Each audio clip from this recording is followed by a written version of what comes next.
साथियों, आज मैं आपको साइनस के बारे में बताने जा रहा हूँ। साइनस किसे कहते हैं, होता क्यों है, साथ ही साथ इसका क्या निदान है, इन सबों के बारे में आपको विस्तृत रूप से जानकारी देने जा रहा हूँ। ललाट, आँख और नाक के पीछे के खोखले भाग को साइनस कहते हैं। इसकी दीवार के चारों ओर म्यूकस का मेम्ब्रेन बना हुआ होता है, झिल्ली बनी हुई होती है, जो ठंड के मौसम में अत्यधिक ठंड के कारण अथवा सर को काफ़ी देर तक गीला रहने के कारण आपके नाक से छींक आने लगती है। आप परेशान हो जाते हैं, नाक से गरम गरम जल बाहर आने लगता है। यह समस्या थोड़ी दिन में मुश्किल से हफ्ता 10 दिन के अंदर स्वतः ठीक हो जाता है, और अगर यह ठीक न हो तो यह परेशानी का कारण बन जाता है। आपके नाक से ये जो पतला पानी है वह धीरे धीरे गाढ़ा होकर श्लेष्मा का रूप धारण कर लेता है और यही नाक से निकलने लगता है। कभी कभी ठंडी हवा के अलावा अगर धूल कण या वैसे पदार्थ जिससे आपको एलर्जी हो, उससे संपर्क में होकर के आपके नाकों के भीतर अगर वैसी हवा गुजरती है तो आपके नाक के भीतर जो साइनस है उसमें एलर्जी उत्पन्न हो जाता है और आप छींकने लगते हैं, खांसने लगते हैं, साथ ही साथ नाक से काफ़ी मात्रा में श्लेष्मा बाहर आने लगता है। इस बीमारी को साइनोसाइटिस कहते हैं और ये जो कैविटी है वही साइनस है। साधारणतः लोग इस बीमारी को भी साइनस के नाम से जानते हैं। साइनस में कभी कभी अगर श्वास के साथ बैक्टीरिया अथवा फंगस इस कैविटी में प्रवेश करता है तो वहाँ इसे सुरक्षित स्थान मिल जाता है और यह काफ़ी तेज़ी से अपना फैलाव करता है।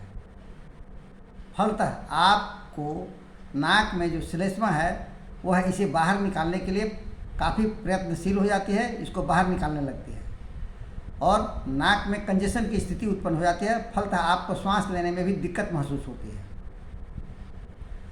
किसी किसी व्यक्ति के नाक में पॉलिपस हो जाता है, फलतः सांस लेने में तो दिक्कत होता ही है, साथ ही साथ जो नाक के अंदर साइनस के भीतर जो श्लेष्मा बन रहा है वह भी बाहर निकलने में दिक्कत हो जाता है उसे, और ढंग से निकल नहीं पाता है। अगर इसका सही और उचित निदान नहीं किया जाए तो कभी कभी यह भयंकर परेशानी का कारण बन जाता है। नाक के चारों ओर जो हड्डियां होती है उसमें ऑस्टियोपोरोसिस हो जाता है और धीरे धीरे आपके चेहरे की हड्डियां गलने लगती है, जो आपके चेहरे को विकृत कर सकता है। वैसी स्थिति में इसका निदान बहुत ही आवश्यक है। लोग एंटीबायोटिक से इसका इलाज कराते हैं, लेकिन ये जो बैक्टीरिया कारण होता है वह अक्सरहां अपना एंटीबॉडी तैयार कर लेता है और दवा से रेसिस्ट हो जाता है। फलतः बार बार नए नए ग्रुप चेंज करना पड़ता है। वैसी स्थिति से बचने के लिए आज मैं आपको इसका बहुत ही सरल आसान घरेलू नुस्खा बताने जा रहा हूँ। ये जो आप देख रहे हैं यह सरसों का तेल है, इसमें ड्रॉपर भी लगा हुआ है। आप रात को सोते समय दोनों नासिका छिद्रों में 2-2 बूंद इस तेल को डाल लें। ध्यान रहे आप पीली सरसों का शुद्ध तेल लें। काली सरसों नाक में डालने पर आपको जलन महसूस कराएगा। पीली सरसों सुरक्षित होती है, यह नाक में जलन महसूस नहीं होने देगा। आप आराम से इसको डाल सकते हैं। अगर रात में आप इस तेल को डाल लेते हैं तो आपके नाक में जो नाक बंद होने की समस्या है, कंजेशन की समस्या है, वो नहीं होगी और आप चैन से सो सकेंगे। अगर आप कुछ महीनों तक लगातार इस तेल को डालते रहेंगे तो आपके नाक के अंदर जो बैक्टीरिया है, फंगस है, वह पूरी तरह समाप्त हो जाएगा और आपको साइनस की बीमारी दूर हो जाएगी।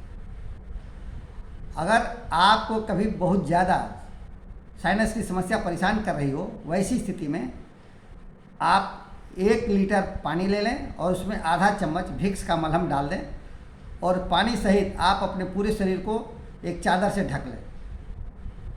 पानी से जो भाप निकल रहा है उसको आप जोर से खींचें।